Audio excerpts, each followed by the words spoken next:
JMats here from GenerationD20.com, playing a Momir event.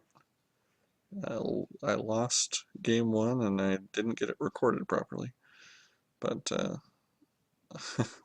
I can tell you I lost when I got a gargantuan gorilla and didn't have any forests in play, so nothing to sacrifice. Game went kaput pretty quick. It's kind of an interesting format. I probably shouldn't have entered a daily event on my first try with it, but I've never been one for conventional wisdom. And so, yeah, maybe Dig One's gonna give me back a game by timing out. Or maybe he's gonna mulligan. He'll be the first Momir player ever to mulligan. No, I just can't. All land. Better send that back. My Momir strategy has gone a couple of ways. Typically, I try to avoid casting a creature the first turn because I feel like there are a lot of really weak one-drops. But then, once you get to 2, I think you almost have to. Get behind it and see what kind of 2-drop you can muster. And actually, a gold mirror is not a bad one. That's gonna give me some ramp so I can start getting forecasting cost creatures. And on his end,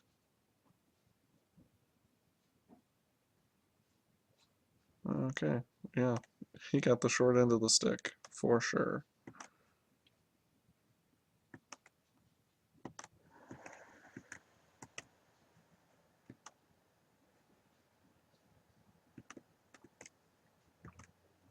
So really, if you're lucky enough to get something like a Momir, that can be truly game-changing.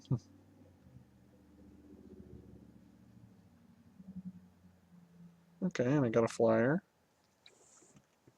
That also can be game-changing since, I mean, it's left up to random and they're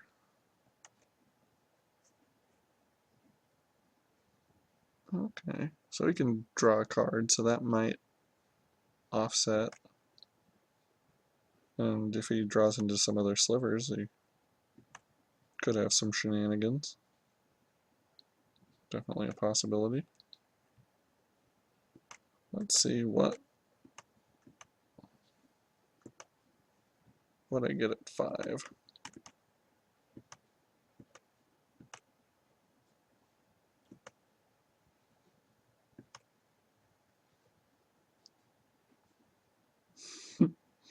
Interesting. Never thought of having an infect strategy.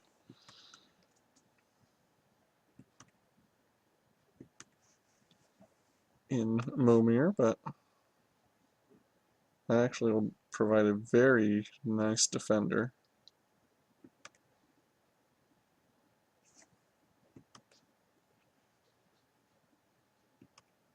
If I can keep tapping away for 2.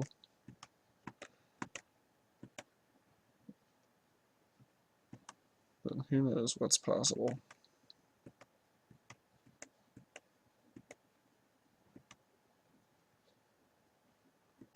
Okay. Give me something good. Alright, whenever an artifact creature you control deals combat damage to a player, put a Thopter token. Oh, and that's an artifact creature, isn't it? Wow. This is like as synergistic as you can get in Momir.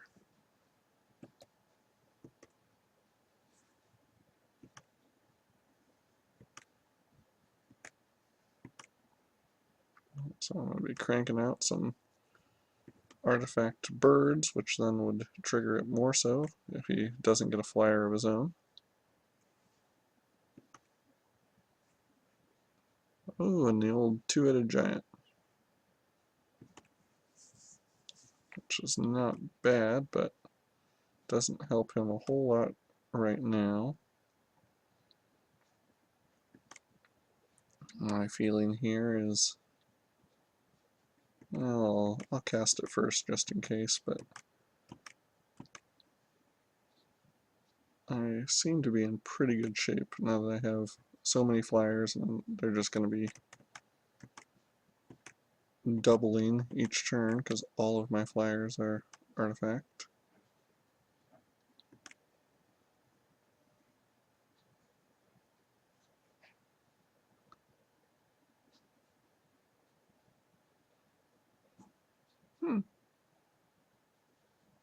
And I have a 10-10 trampling something or another.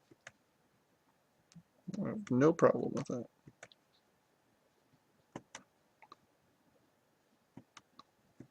Crash in. Now I do have to sacrifice something, but fortunately I'm going to have a glut of tokens produced each turn.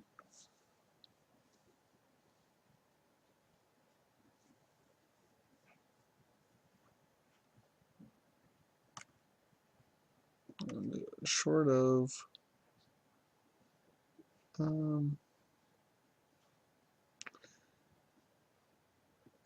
yeah, short of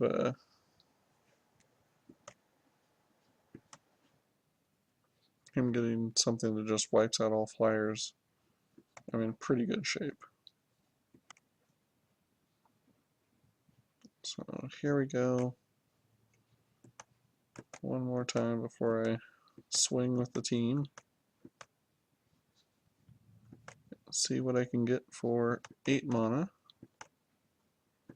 Which I don't even know what like the best creatures are at 8 mana, but I would think most of them are pretty darn good.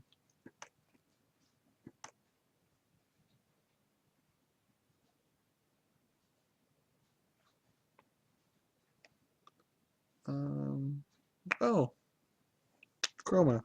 Why not? Something with haste as well. So, time to attack with the team.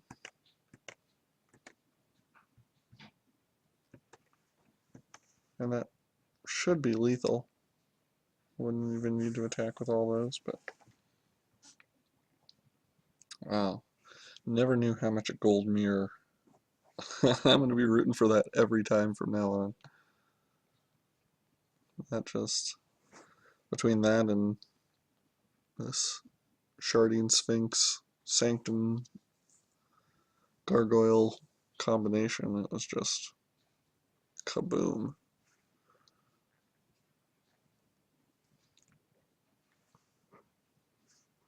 I don't know what he could be waiting for. So yeah, that's over by a ways. So funny. I'm so used to drawing cards that I just drew to find out what land I had coming. So submit again. So far I have gone first both games. It'll be interesting to see whether he is a on the play or on the draw proponent.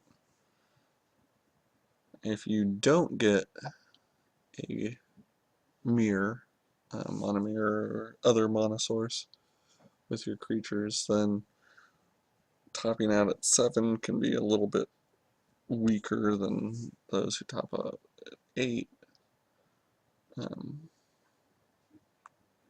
But who knows, he may be one of those players who also is aggressive and gets the 1-drop, and he could get a valuable 1-drop, one that actually forces me to take a 1-drop. What I love is that there's lots of times they do, if someone goes for a 1-drop, they get just something that's crap, absolute crap, and you know that they have just sacrificed their late game for something that will be completely irrelevant, like in a turn.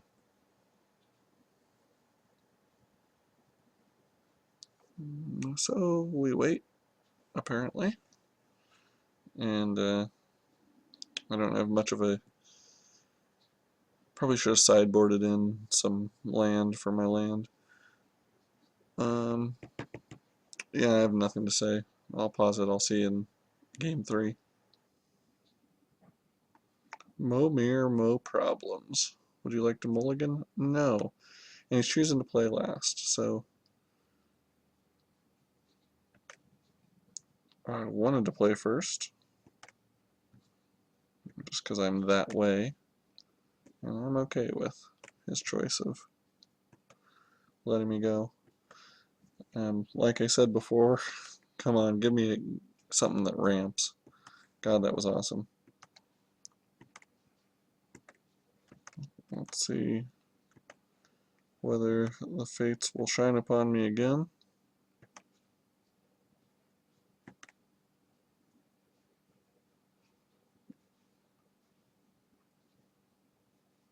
Oh, that's not bad.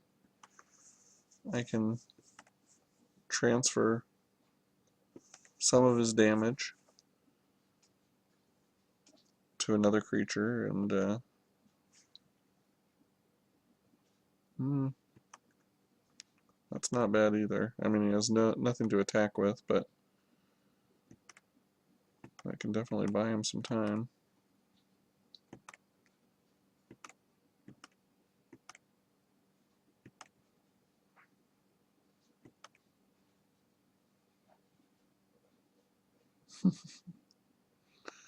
Well, I don't think it's actually a spell, so that's about as bad as you can get.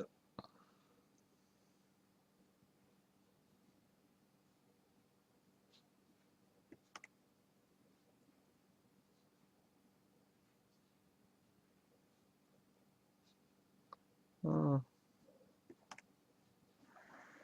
when I said about as bad, I might have spoke too soon. I think he actually found a card that was worse.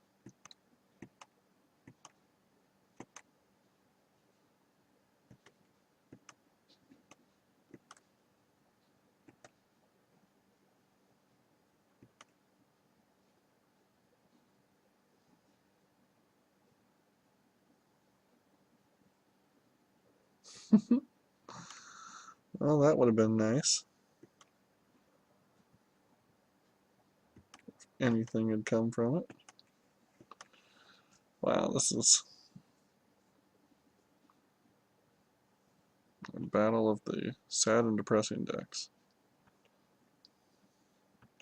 So actually, I got the better deal there, because I just traded a completely useless card for a probably useless card.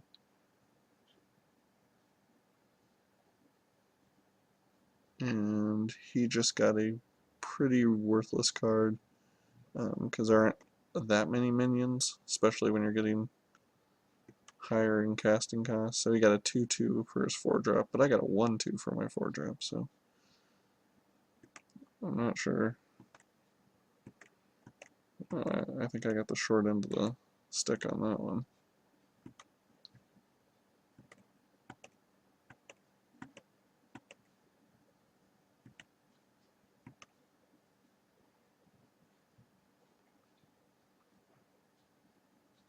Ooh, that's nice. That's a fun ability to have if I want to abuse it, not to mention a 2/7 reacher.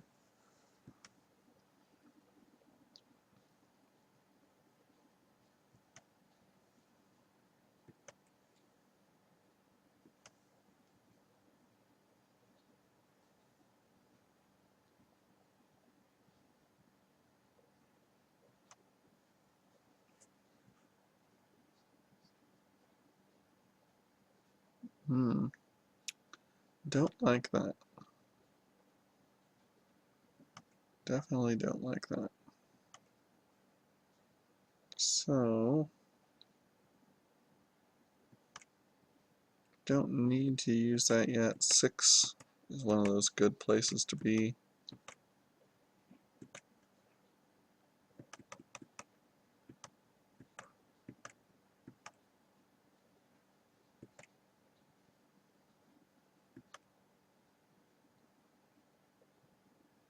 Swamp Walker. 4/4. I like that.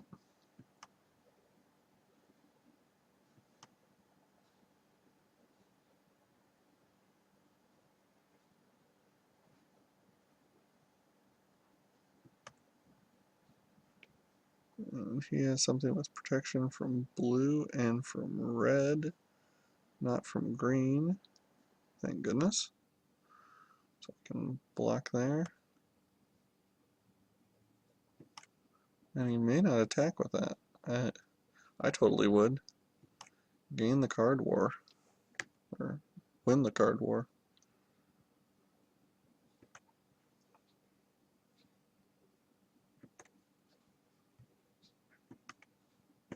So having a guy like that puts you on a pretty fast clock. And because I'm on that clock, I'm going to just go and be happy with casting 7s. Because I want to maintain my board state.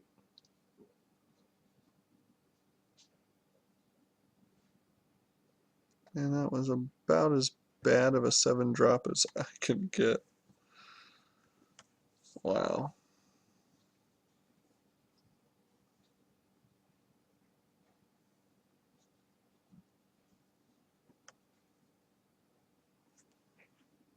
You got the Clockwork Dragon, which is, I don't know, decent. Certainly not fabulous, but. So, what's all? You can put counters on it.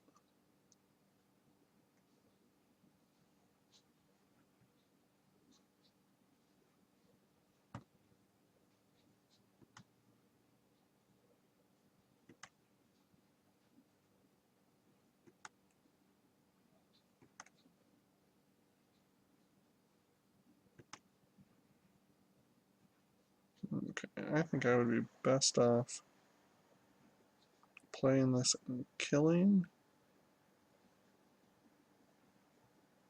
Yeah.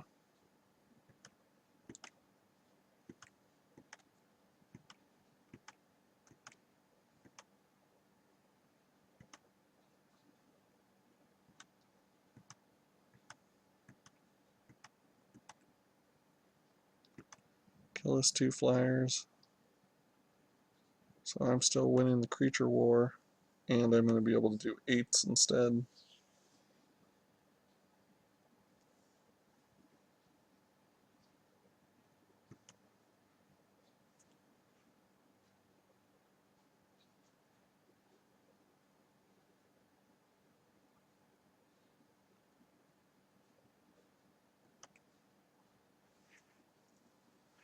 So if he wants to sacrifice himself, he can.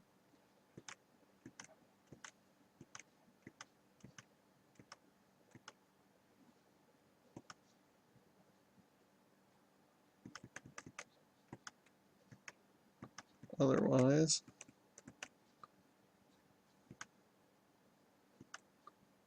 and he almost will have to on that Witch Engine before too long.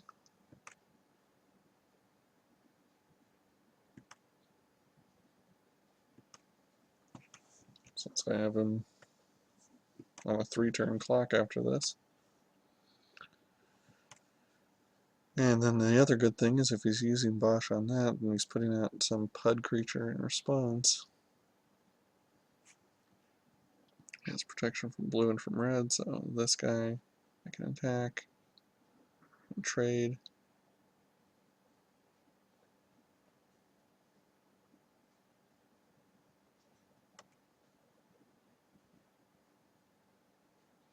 Sure enough, he's getting a very so-so creature.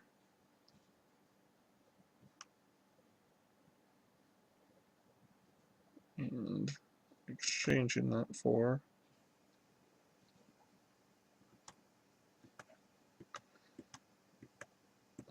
killing my Witch Engine, but In exchange, I'm going to be able to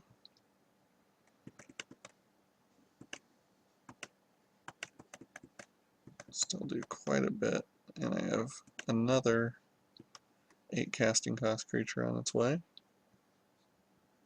Oh, now that's... I probably can't pay his stinking upkeep cost. No, I can. Good.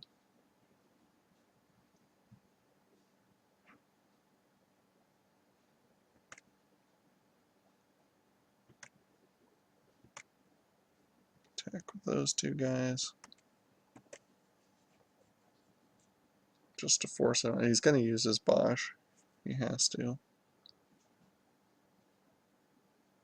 Converted mana cost would be to, if he deals it to that. But there he's able to block and probably kill the Witch Engine, is what I would think. Yeah.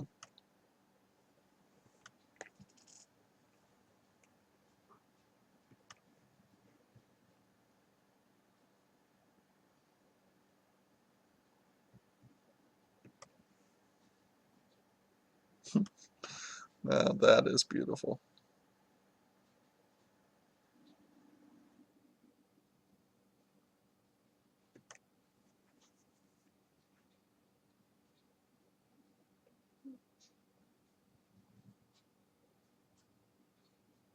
Creatures without flying or island walk can attack.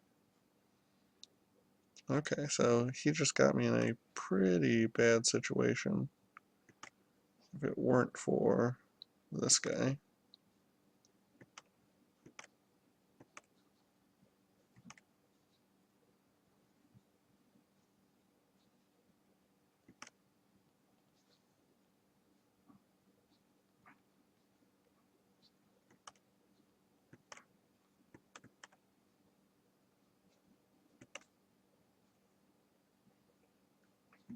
Alright.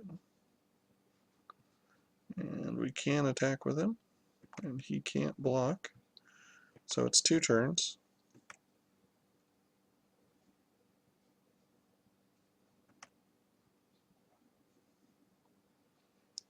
And probably... oh, what the heck. I'm winning the creature war. I'll just get it up so I can cast a 9 casting cost. Or a, rather 6, since I have to pay my upkeep. All of his eggs are in this one basket now.